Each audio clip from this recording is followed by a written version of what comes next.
కడవరి కాలం అనే మా ఆధ్యాత్మిక కార్యక్రమానికి మిమ్మల్ని అందరినీ ఆహ్వానిస్తున్నాం. శాశ్వతమైన ప్రేమతో మనలందరినీ కూడా ప్రేమిస్తూ మనలందరినీ కూడా రక్షించాలని, మనకు రక్షణ ఉచితంగా ఇవ్వాలని, మనకు బదులుగా ఆయన ఆ శిలువ మీద ఘోరమైన శిలువ మరణాన్ని పొంది మన కొరకు ప్రాణాన్ని త్యాగం చేసి మరలా మరణాన్ని జయించి పరలోకానికి వెళ్ళి అతి త్వరలో రాబోతున్న యేసు ప్రభు నామానికి వేలాది స్తోత్రాలు. ఆయన నామం పేరట మీకు అందరికీ కూడా ప్రకటన గ్రంథ ధ్యానాలకు ఆహ్వానం పలుకుతున్నాం. ప్రియ సోదరి సోదరులారా, ప్రార్థన చేసుకుని ఇది నా వాక్య ధ్యానంలో కొనసాగుదాం. ప్రార్థన. పరిశుద్ధ ప్రేమగల మా తండ్రి, మీ అపారమైన ప్రేమను బట్టి, మా పట్ల మీరు చూపుచున్న కృపను బట్టి మీకు వందనాలు స్తోత్రాలు చెల్లిస్తున్నాం ప్రభా. అయోగ్యులమైన మాకు మీరు రక్షణ ఇచ్చారు. అర్హులం కాకపోయినప్పటికీ మీ కుమారులుగా కుమార్తెలుగా మమ్మల్ని అందరినీ కూడా మీరు నాయన ఈ రక్షణలోకి మీ కుటుంబంలోకి పిలిచి ఉన్నారు. వందనాలు చెల్లిస్తున్నాం. ఈ కడవరి కాలంలో మేము ఏ విధంగా జీవించాలో ఆ విషయాలన్నీ ఈ ప్రకటన గ్రంథంలో మా కొరకు ఏర్పాటు చేశారు. ఈ మర్మాలు అర్థం చేసుకోవటానికి ఈ లోకంలో ఏ జ్ఞానము సరిపోకపోయినప్పటికీ పరలోకపు జ్ఞానాన్ని మాకు ప్రసాదిస్తూ ఈ మర్మాలు అర్థం చేసుకునే ధన్యత ఈ యొక్క ఛానల్ ద్వారా మాకు అనుగ్రహిస్తున్నారు. వందనాలు చెల్లిస్తున్నాం. ఈ దిన వాక్య ధ్యానంలో మరలా మాకు పరిశుద్ధాత్మ శక్తిని అనుగ్రహించి పరలోకపు జ్ఞానంతో ఈ యొక్క విషయాలు, ఈ మర్మాలు మాకు బోధించి వీటి ద్వారా మేము, మా కుటుంబాలు, మా సంఘాలు మీకు యోగ్యమైన కుమారులుగా కుమార్తెలుగా జీవించడానికి త్వరలో మీరు ఈ లోకానికి వస్తున్నారు. ఆ ఎత్తబడే అదృష్టవంతులైన జనాంగంలో మేమందరం ఉండే ధన్యత మాకు దయచేయమని యేసయ్య పుణ్యనామను బట్టి ప్రార్థిస్తున్నాను తండ్రి. ఆమేన్. ప్రియ సోదరి సోదరులారా, ప్రకటన గ్రంథాన్ని ధ్యానిస్తున్నాం మనం. ప్రకటన గ్రంథం 10వ అధ్యాయం, ప్రకటన గ్రంథం 10వ అధ్యాయం, 11వ అధ్యాయం, ఈ రెండు కూడా 7వ బూర మోగక ముందు, 7వ బూర ప్రభు ఓదకముందు జరగవలసిన సంఘటనలు. 6వ బూర వరకు ఆ యొక్క విషయాలు నేర్చుకున్నాం. 6వ బూర తర్వాత 7వ బూర మధ్యకాలంలో కొంత గ్యాప్ ఉన్నది, కొంత వ్యవధి ఉన్నది. ఆ వ్యవధిలో జరుగుతున్న ప్రాముఖ్యమైన సువార్త విషయాలు నేర్చుకుంటున్నాం. ఇవి వాక్యంలో ప్రభు బయలుపరిచారు. ఇవి అయిన తర్వాత 7వ బూర, 2వ రాకడ. ఆ 2వ రాకడ కొరకే కదా 7వ బూర మోగే అతి సమీప కాలంలో ఉన్నాం మనం ఇప్పుడు. కనుకనే ఇదిన వాక్య భాగం ప్రకటన గ్రంథం 10వ అధ్యాయం 7 నుంచి 10 వరకు 4 వచనాలు ధ్యానించబోతున్నాం. యోహాను గారు చూచింది ఈ యొక్క దర్శనంలో ఒక బలిష్ఠుడైన, ఎంతో యోగ్యుడైన, బలవంతుడైన దేవదూత ఒక కాలు భూమి మీద పెట్టారు, ఒక పాదాన్నేమో నీటి మీద పెట్టారు. దాని విషయాలు కూడా నేర్చుకున్నాం మనం. భూమి మీద అంటే ఆ యొక్క జనసాంద్రత తక్కువగా ఉన్న ప్రాంతాలు, నీటి మీద అంటే జనసాంద్రత ఎక్కువగా ఉన్న ప్రాంతాలు. అనగా భూమి అంతటికీ కూడా అందవలసిన వర్తమానం. ఆయన చేతిలో ఉన్నది చిన్న పుస్తకం, తెరవబడి ఉన్నది. ఆ చిన్న తెరవబడి ఉన్న పుస్తకం, దాని గురించి కూడా నేర్చుకున్నాం గత కార్యక్రమంలో.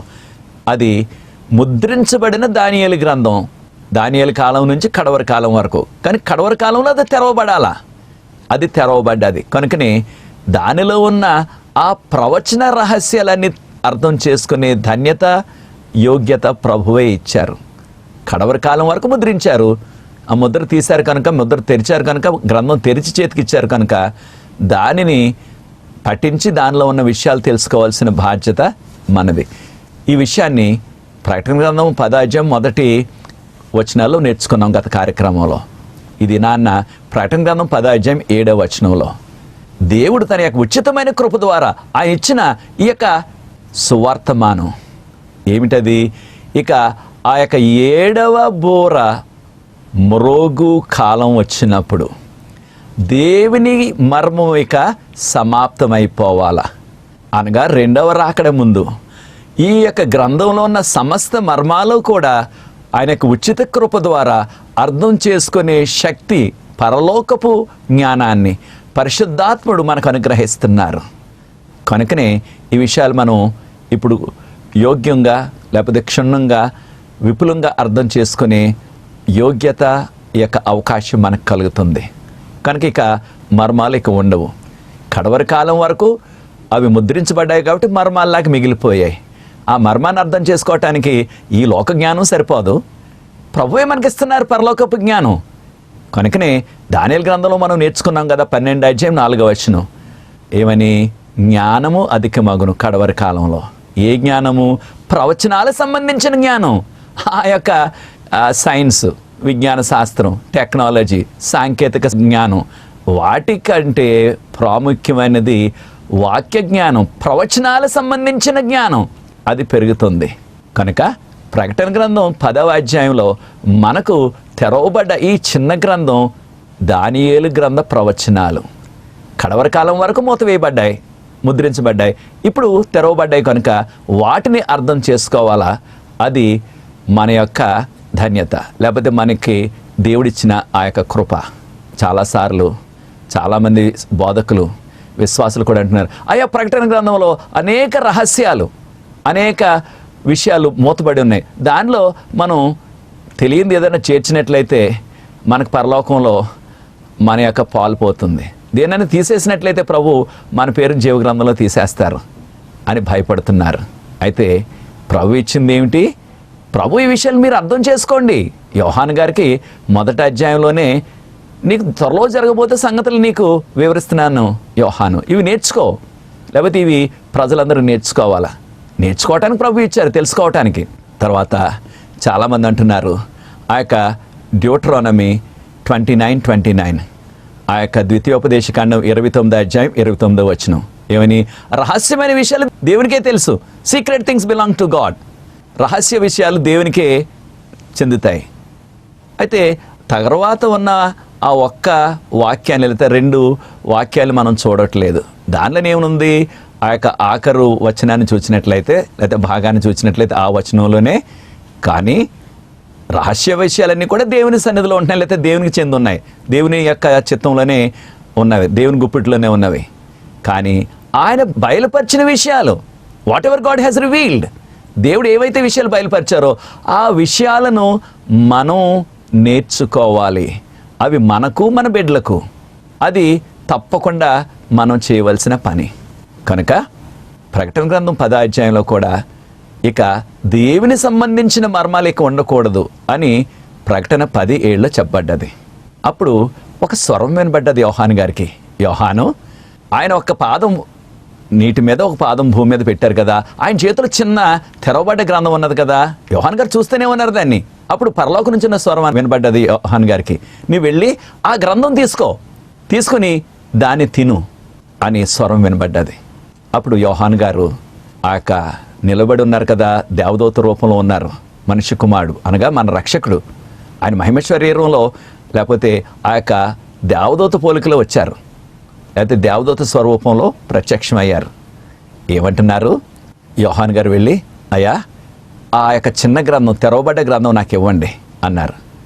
అప్పుడు ఆయన చెప్పారు, యోహాను ఇదిగో తీసుకో ఈ గ్రంథాన్ని, కానీ ఈ గ్రంథాన్ని నువ్వు తిన్నప్పుడు అది నీ నోట్లో తియ్యగా తేనె వలె ఉంటుంది, నీ కడుపులోకి వెళ్ళినప్పుడు అది చేదుగా ఉంటుంది, తీసుకో తిను అని ఆ తెరవబడిన చిన్న గ్రంథం, దాన్నే దానియేలు గ్రంథం అని ఇప్పుడు వరకు మనం గుర్తించాం, అది చేతికిచ్చారు. ఎప్పుడైతే చేతికిచ్చారో అది తీయగా ఉంటుందని చెప్పారు, తేనెలా ఉంటుందని చెప్పారు. మన అందరికీ తెలుసు తేనె చాలా తీయగా ఉంటుంది. ఎవరైనా సరే మనకు ఆ యొక్క తేనె ఉచితంగా తినమని ఇచ్చారనుకోండి, ఎంత తింటాం మనం? ఒక 4 చుక్కలు నోట్లో వేసుకుని ఉచ్చిపెట్టేస్తామా? లేకపోతే ఒక చిన్న స్పూన్ తీసుకుని ఒక స్పూన్ను ఒక చెంచాడు తిని వదిలిపెట్టేస్తామంటారా? ఉచితంగా ఎవరైనా ఇచ్చినట్లయితే ఇంకా తినాలనిపిస్తుంది. కారణం చాలా తీయగా ఉన్నది, చాలా మధురంగా ఉంది, ఇంకా తినాలనిపిస్తుంది. లేకపోయినట్లయితే ఒకేసారి అంతా తింటే ఎందుకులే అని దాచుకొని కాసేపు మరలా తినాలా, రేపు మరలా తినాలా అని నోరు ఊరుతూ ఉంటుంది.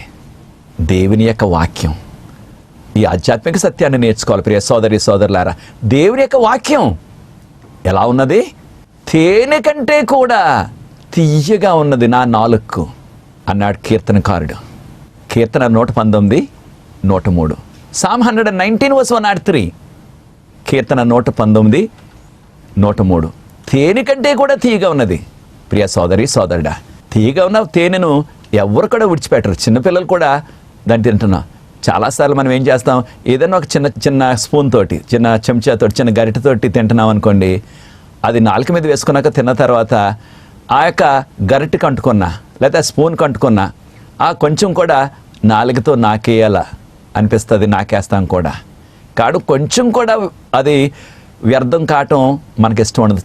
చాలా తీయగా ఉంది, చాలా మధురంగా ఉంది. కనుక అంత ఆసక్తి దేవుని వాక్యం మీద మనకు ఉన్నదా? ఎంత ఆసక్తిగా, ఎంత మధురంగా నీవు వాక్యాన్ని చదువుతున్నావు, లేకపోతే వాక్యం చదివినప్పుడు నీకు నీ జీవితానికి అది ఎంత మధురంగా ఉంది, నీకు రుచికరంగా కనిపిస్తుందా? చాలాసార్లు విశ్వాసులు చెప్పేది ఏంటంటే, అయ్యా వాక్యం చదవాలని ఆశిస్తున్నాను, బైబిల్ తెరుస్తున్నాను, 4 వాక్యాలు చదివేటప్పటికి, ఒక పేజీ చదివేటప్పటికి నిద్ర వచ్చేస్తుందండి అయ్యా.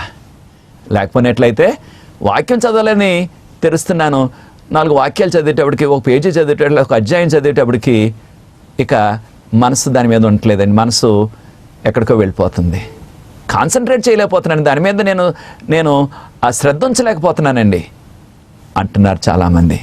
ప్రియ సోదరి సోదరుడా, తోటి సేవకుడా, నీ పరిస్థితి ఎలా ఉన్నది? వాక్యాన్ని చదవటానికి నువ్వంత ఆసక్తిగా ఉన్నావా? ఏదైనా మనకి ఇష్టమైన రుచికరమైన కూర ఉన్నట్లయితే మనకి ఎంతో తినాలని ఆతృత, కడుపు నిండిపోయినప్పటికీ ఇంకా కొంచెం తినాలా అనిపిస్తుంది. లేకపోయినట్లయితే అది మనకి ఇష్టకరమైన కూర మనకు రుచికరంగా ఉన్నట్లయితే దాన్ని కాస్త దాచుకొని మరలా కాసేపు సాయంత్రం తిందాం, లేకపోతే రేపు తిందాం అనిపిస్తుంది. దేవుని వాక్యం అంత ఆసక్తి ఉన్నదా మనకి? నీ జీవితంలో ప్రియ సోదరి, ప్రియ సోదరుడా, ఎంతసేపు దినానికి వాక్యాన్ని చదవటానికి నీవు పెడుతున్నావు?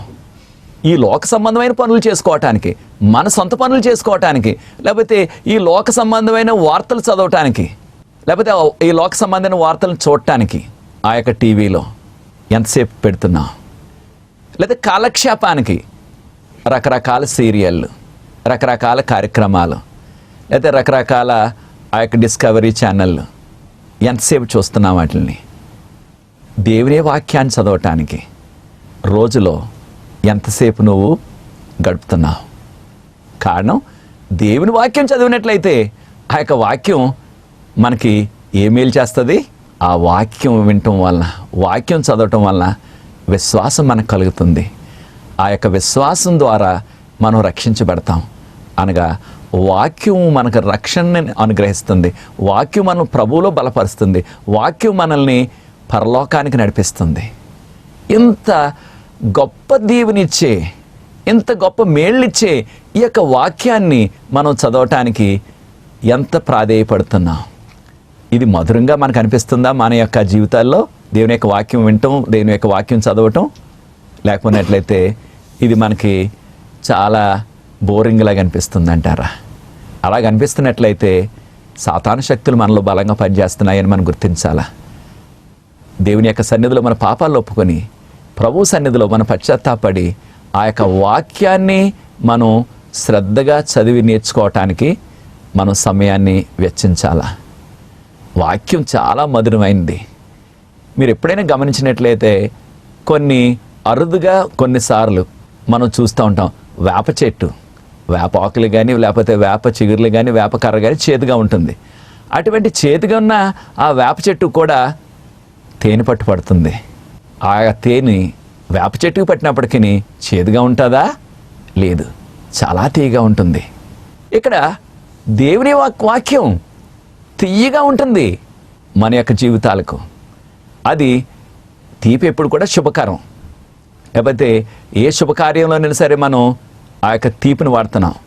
అనగా కేక్ అంటున్నాం ఈ రోజుల్లో, లేకపోతే పూర్వకాలం రకరకాల తీపితో చేసిన పదార్థాలు వడ్డించేవారు శుభకార్యాలకు. అయితే మన జీవితాల్లో ఆ యొక్క ఆధ్యాత్మిక శుభం కావాలంటే, మన జీవితాల్లో ఆ యొక్క ఆధ్యాత్మిక ఆనందం కావాలంటే వాక్యం అనే ఆ యొక్క తేనె కంటే తీయగా ఉండే వాక్యం మన జీవితాల్లో కావాలి. కారణం, త్వరలో ఒక రోజు రాబోతుంది. ఇది ఆదిమ సంఘంలో, లేకపోయినట్లయితే ఆ యొక్క మధ్యకాలంలో, లేకపోతే డార్క్ ఏజెస్ అంటున్నాం, ఆ యొక్క చీకటి యుగంలో వాక్యం ప్రజలకు దొరకలేదు. ఆనాటి సంఘం వాక్యాన్ని దాచేశారు. ఈనాడు కూడా కడవరి కాలంలో కూడా వాక్యము లేని రోజులు రాబోతున్నాయి. మనం అనుకోవచ్చు, అది ఎలా జరుగుతుంది, అది సాధ్యమా? ఇంటర్నెట్ ఉంది, ఈ రోజుల్లో ఎక్కడ చూసినా వాక్యం దొరుకుతుంది. ఇంటర్నెట్లో చదువుకోవచ్చు, డౌన్లోడ్ చేసుకోవచ్చు. మొబైల్లో దొరుకుతుంది మనకు వాక్యం, బైబిల్ దొరుకుతుంది. ఎలాగైతే సాధ్యం అనుకోవచ్చు. అయితే కడవరి కాలంలో అనేకమైన విపరీతమైన సంఘటనలు జరగబోతున్నాయి. దాని కొరకే ఆమోస్ గ్రంథంలో 8వ అధ్యాయం 11వ వచనం, ఆమోస్ చాప్టర్ 8:11. ఆమోస్ గ్రంథం 8వ అధ్యాయం 11వ వచనంలో, కాగా అతి త్వరలో కరువు రాబోతుంది. దీన్ని క్షామము అన్నారు. కరువు రాబోతుంది. దేనికి కరువు? ఆహారానికి మంచినీరుకి కాదు కరువు, వాక్యానికి కరువు రాబోతుంది. తూర్పు నుంచి పడమర వరకు ఎక్కడ తిరిగినప్పటికీ వాక్యము దొరకని రోజులు రాబోతున్నాయి. ప్రియ సోదరి సోదరుడా, వాక్యం ఎంత విరివిగా దొరుకుతున్న ఈ కాలంలో వాక్యాన్ని పఠిస్తున్నామా? వాక్య ధ్యానంలో మనం ఆనందిస్తున్నామా? వాక్యాన్ని చదవటానికి ముందుగా ఉంటున్నామా? ఒక్కసారి మనం పరీక్షించుకోవాలా. ఎజెకియేలు గ్రంథం 3వ అధ్యాయం 1వ వచనంలో కూడా ఆ యొక్క వాక్యాన్ని తిను. ఆ యొక్క వాక్యం తినటం అంటే ఆ వాక్యాన్ని చదవటం. వాక్యాన్ని తినటం అంటే వాక్యాన్ని చదవటం. ఆ చదివిన దాన్ని మనం గుర్తించుకోవటం, ఆ చదివిన దాన్ని మన యొక్క జీవితంలో మనం వినియోగించుకోవటం. ఇది వాక్యాన్ని తినటం. కనుక దేవదూత చిన్న తెరవబడిన గ్రంథాన్ని ఇచ్చారు. నీవు తిన్నట్లయితే అది తియ్యగా ఉంటుంది నీకు నోటికి అన్నారు. ఈ దానియేలు గ్రంథాన్ని ఇదివరకు కార్యక్రమంలో కూడా చెప్పుకున్నాం. మనకి ఇంతవరకు ఉన్న దాఖలాల ప్రకారంగా, ఇంతవరకు ఉన్న మనకి ఆ యొక్క రిటర్న్ సోర్సెస్ అంటున్నాం, రాతపూర్వకంగా ఉన్న ఆ యొక్క ఆధారాల ప్రకారంగా దానియేలు గ్రంథం మొదటి 6 అధ్యాయాల్ని భక్తులు కానీ విశ్వాసులు కానీ చదివి దాన్ని ధ్యానించి దాని గురించి వాక్యాలు బోధించి చేశారు. కానీ ప్రవచనాలు, ముఖ్యంగా 7, 8, 9 అధ్యాయాల్లో ఉన్న ప్రవచనాలు దాని జోలికి పోలేదు ఎవరు కూడా. కారణం అవి ముద్రించబడ్డాయి కడవరి కాలం వరకు. కడవరి కాలంలో తెరవబడాల. అప్పుడు ప్రవచనాల జ్ఞానం పెరుగుతుంది. దానియేలు 12:4లో చదివాం కదా మనం. వీటి కొరకు ఎక్కువ ప్రార్థనాపూర్వకంగా వాటిని తరచి చదివి వాటిలో ఉన్న సత్యాలు నేర్చుకోవాలని ఎంతో ప్రయాసతో సమయాన్ని గడిపిన వ్యక్తి విలియం మిల్లర్ అని. ఆయన ఒక రిటైర్డ్ మిలిటరీ క్యాప్టెన్ గారు, మిలిటరీ నుంచి విరామం పొందిన క్యాప్టెన్. ఆయన దానియేలు గ్రంథాన్ని చదివారు. దానియేలులో ఉన్న రహస్యాలు తెలుసుకోవాలని కాదు. ఆయన మొదట్లో క్రైస్తవుడే పేరుకు, కానీ మారు మనసు పొందిన క్రైస్తవుడు కాదు. మరొక ఆధ్యాత్మిక సత్యాన్ని నేర్చుకోవాలా. మనలో అనేక మంది క్రైస్తవులుగా ఉంటున్నాం, కానీ మనలో తిరిగి జన్మించిన అనుభవం ఇంకా పూర్తిగా లేదు. ఈయన కూడా ఆరాధనకు వెళ్ళేవాడు, కానీ క్రైస్తవుల మీద అనేకమైన జోకులు వేస్తూ వారిని అనేకమైన బైబిల్లో ఉన్న కొన్ని పరిస్థితులు లేకపోతే కొన్ని ప్రశ్నలు వేసి వారిని తబ్బిబ్బు చేసేవాడు. దానితో ఆయన ఆనందిస్తూ ఉండేవాడు. వారు దానికి జవాబు చెప్పలేకపోతే ఎంతో నవ్వుకుంటూ సరదాగా ఆయన ఇది ఒక కాలక్షేపంలాగా చేసేవాడు. ఒక రోజున దానియేలు గ్రంథాన్ని చదవాలని చదవలేదు. బైబిల్ ఎలా తెరిస్తే దానియేలు గ్రంథం 8వ అధ్యాయం తెరవబడ్డది. దీన్ని చదివి ఇందులో ఏదన్నా కాస్త కఠినమైన పదవం కానీ ఏదన్నా సందర్భం కానీ ఉన్నట్లయితే దానిని, అనగా ఆయన క్రైస్తవుడే, తక్కిన ఆరాధనకి వెళ్ళే వాళ్ళని అడిగి దాని యొక్క భావం ఏంటని చెప్పి వారు దాన్ని చెప్పలేకపోతే, తప్పకుండా చెప్పలేరు, అది చెప్పకపోతే వారిని కాస్త హేళన చేయొచ్చని ఉద్దేశంతో చదివాడంతే. దానిలో తప్పులు పట్టుకోవాలని 8వ అధ్యాయం చదువుతుంటే 14వ వచనం వరకు వచ్చాడు. ఆయన రాసిన సాక్ష్యం అది, నా మాటలు కాదు. 14వ వచనం వచ్చేటప్పటికి ఏమనుంది దానియేలు 8:14లో, కాగా 2300 దినముల మట్టుకే తర్వాత ఆలయపు సంబంధించిన తీర్పు తీర్చబడునని రాసింది. అది చదివి ఆశ్చర్యపోయాడు. ఏంటి 2300? చాలామంది పాస్టర్ గారిని అడిగాడు, ఎవరికి తెలియదు అన్నారు. విశ్వాసులను అడిగాడు, వారికి తెలియదు అన్నారు. అయితే ప్రార్థనాపూర్వకంగా పట్టుదలతో ప్రభు ఆయనకు మారుమనసు కలుగు చేశారు. ప్రార్థనాపరుడయ్యాడు. ఎంతో వాక్యాన్ని గంటల కొలది చదివే అనుభవంలోకి వచ్చేశాడు. ఆ యొక్క వాక్యాన్ని, ఒక్క వాక్యాన్ని తరచి చదివాడు. కనీసం ఆ విధంగా 2 సంవత్సరాల పాటు వాక్యంలో అనేక వాక్యాలతో కంపేర్ చేసి పోల్చి చదివాడు. దానియేలు గ్రంథం మీద ఉన్న వ్యాఖ్యానాలు అన్నీ చదివాడు. అయితే దేవుని యొక్క ఉచితమైన కృప ద్వారా పరిశుద్ధాత్మ నడిపింపు వలన ఆయన అర్థం చేసుకున్నది ఏంటంటే, బైబిల్ గ్రంథంలో, ముఖ్యంగా దానియేలు గ్రంథంలో, ప్రకటన గ్రంథంలో ఒక రోజు అంటే ఒక సంవత్సరం. 2300 సంవత్సరాలని దానియేలు 8:14 చెప్పబడ్డది. 2300 రోజులు కాదు, 2300 సంవత్సరాలని అర్థం చేసుకున్నాడు. దేనిని బట్టి? ఇశ్రాయేలీలు ఈజిప్ట్ నుంచి కానాను వెళ్ళటానికి 40 రోజుల ప్రయాణం మాత్రమే. కానీ వారి అవిశ్వాసాన్ని బట్టి, అవిధేయతను బట్టి 40 రోజుల ప్రయాణాన్ని 40 సంవత్సరాలుగా మార్చేశారు ప్రభు. దానిని ఆధారం చేసుకొని ఈ 2300 రోజులు, దానియేలు 8:14 ఉన్నవి 2300 సంవత్సరాలని అర్థం చేసుకున్నాడు. అయితే ఆయన చిన్న పొరపాటు కూడా చేయగలిగాడు. ఏమిటంటే, ఆయన తన యొక్క అనుచరులు వారు లెక్కలు వేయటం మొదలుపెట్టారు. ఏమి లెక్కలు? ఈ ప్రవచనం ఎప్పటికి అయిపోతుంది, అయిపోయిన తర్వాత రెండో రాకడ వచ్చేస్తుంది. ఈ పొరపాటు ఈ రోజుల్లో చాలామంది చేస్తున్నారు, ఇప్పుడు కూడా చేస్తూనే ఉన్నారు. చాలామంది అంటున్నారు ఈ సంవత్సరంలోనే, లేకపోతే ఆ యొక్క వచ్చే సంవత్సరం లోపల రెండవ రాకడ వచ్చేస్తుంది అని చాలామంది పుస్తకాలు రాసేసి దాని కొరకు ఉపన్యాసాలు చేసేసి యూట్యూబ్లో పెట్టేసి చాలా హడావుడి చేసేస్తున్నారు. ఇదే ఆఖరి సంవత్సరం అనగా వచ్చే సంవత్సరం అనగా 2016 అంటున్నారు. అయితే ప్రియ దేవుని బిడ్డలారా, ఒక ప్రత్యేకమైన ఆధ్యాత్మిక సత్యాన్ని మనం నేర్చుకోవాలా. ఈ యొక్క విలియం మిల్లర్ గారు తక్కిన వారందరూ కూడా ఎంతో విశ్వాసంగానే ఉన్నారు. కానీ వారు ఒక విషయంలో పొరపాటు చేశారు. తారీఖులు లెక్క పెట్టడం మొదలుపెట్టారు. దేవుని యొక్క రాకడకు ఒక తేదీని నిర్ణయించేశారు. వారు అక్టోబర్ 22, 1844లో రెండో రాకడ వచ్చేస్తుందని లెక్కలు కట్టి అందరికీ చెప్పడం మొదలుపెట్టారు. ప్రభు మనల్ని ముందుగానే హెచ్చరిక చేశారు. ఏమని? అపోస్తల కార్యాలు 1వ అధ్యాయం 7వ వచనం, యాక్ట్స్ చాప్టర్ 1:7, అపోస్తల కార్యాలు 1వ అధ్యాయం 7వ వచనంలో ఆ యొక్క దినాల్ని, కాలాల్ని, the time and the days, it is not for you to know, ఇది మీకు కాదు. ఆ కాలాలు తెలుసుకోవటం లేకపోతే సమయాలు తెలుసుకోవటం మీకు చెందినది కాదు. దాని గురించి మీరు ఏ విధమైన వరి అవ్వద్దు, మీరు దాని గురించి మీరు బాధపడవద్దు, దాని గురించి పట్టించుకోవద్దు, దాని గురించి మీరు తల్లకిందులు పడవద్దు అని ప్రభు ముందే హెచ్చరించారు. కాలాలు, సమయాల గురించి మీరు పట్టించుకోవద్దు, వాటి గురించి తెలుసుకోవద్దు, అవి దేవుని చేతిలో ఉన్నాయి. మత్తయి సువార్త 24వ అధ్యాయం 36వ వచనంలో ఆ యేసుప్రభు వారు వచ్చే దినం, ఆ దినమైనా, ఆ గడి అయినా, ఆ సంవత్సరం అయినా ఎవ్వరికీ తెలియదు అని ప్రభు వారు చెప్పారు. కానీ చాలామంది ఇంకా ఈ విలియం మిల్లర్ గారు తన యొక్క అనుచరులు చేసిన పొరపాటునే చేస్తున్నారు. ఏమిటి ఆ పొరపాటు? లెక్కలు వేస్తున్నారు. పలానా సంవత్సరం, పలానా నెల, పలానా తారీఖున ప్రభు రెండోసారి రాకడ వచ్చేస్తుంది. పుస్తకాలు రాసేస్తున్నారు, బోధలు చేస్తున్నారు. ప్రియ తోటి విశ్వాసులారా, తోటి సేవకులారా, మనము ఆ శోధనలో పడవద్దు, మనము ఆ పొరపాటులో పడిపోవద్దు, మనము ఆ ఊబిలో దిగిపోవద్దు. ఏ ఊబి? రెండవ రాకడ దినము, ఆ యొక్క సంవత్సరం ఎవ్వరికీ తెలియదు. ఆ దేవుని యొక్క సముఖంలో ఉన్నది ప్రభు చిత్తం. మన యొక్క చేయవలసింది ఏంటంటే మనము సిద్ధపడి ఉండాలి. 10 మంది కన్యకులు, 10 మంది కూడా సిద్ధపడ్డారు, పెండ్లి కుమారుని ఎదుర్కోవటానికి వెళ్ళారు. దానిలో మనందరికీ తెలుసు 5 మాత్రం సిద్ధపడి ఉన్నారు అనగా కావాల్సిన నూనె కూడా వారు భద్రపరుచుకున్నారు. 5 బుద్ధిహీనతగా వారు వెళ్ళారు, అక్కడే వారితో పాటు ఉన్నారు.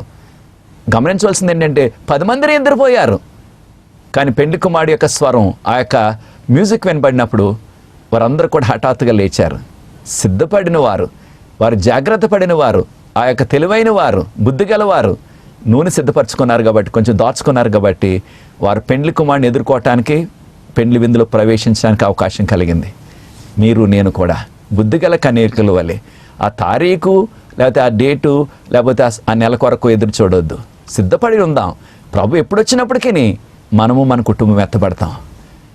కనుక ఈ యొక్క ప్రజలు, విలియం మిల్లర్ గారు, వారి యొక్క అనుచరులు కూడా 1844 అక్టోబర్ 22 ఎంతో ఆశించారు.